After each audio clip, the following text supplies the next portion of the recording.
Nestled away in the Old Town area of Edith, capital of the Calvert Republic, is a small, humble business.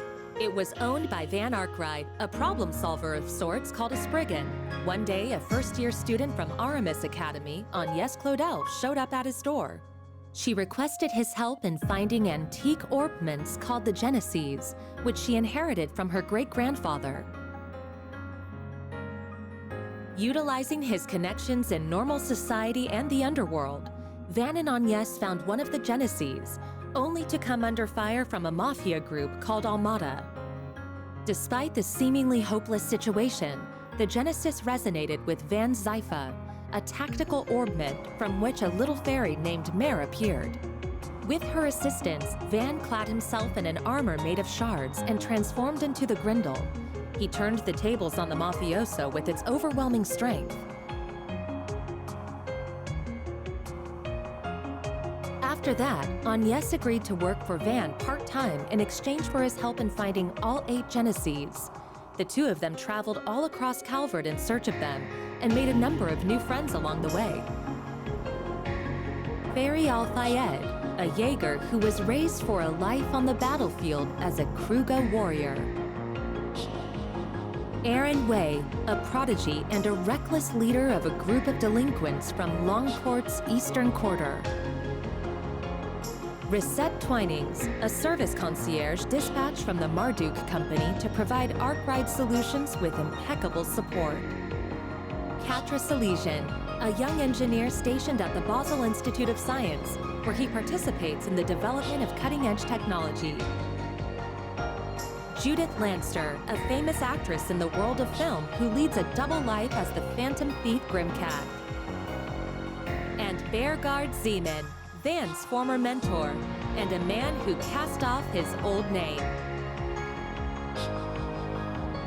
Together, they braved countless ordeals and collected many of the Genesees. Though they were hounded at every turn by Almada, who were using the devices to sow confusion and chaos wherever they went. Eventually, Almada's leader, Gerard Dantes, detonated a nuclear weapon in a remote village and wiped it off the map.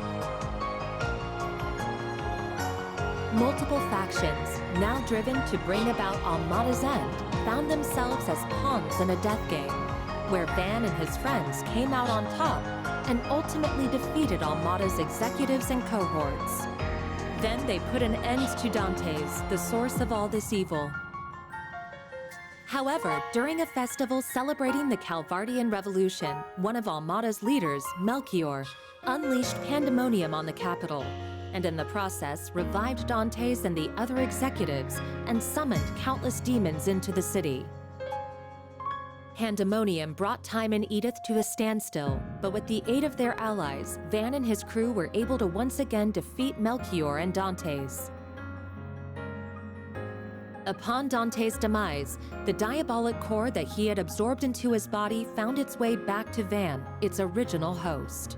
Van awakened as Vagrant's diaspora and disappeared, fleeing from his companions.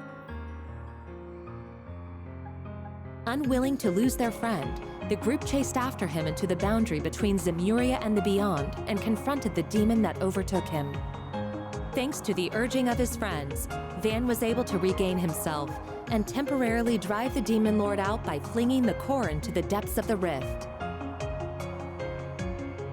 With all of these incidents behind them and the end of the year fast approaching, everyone other than Agnès bid a brief farewell to Van as they each left Edith behind.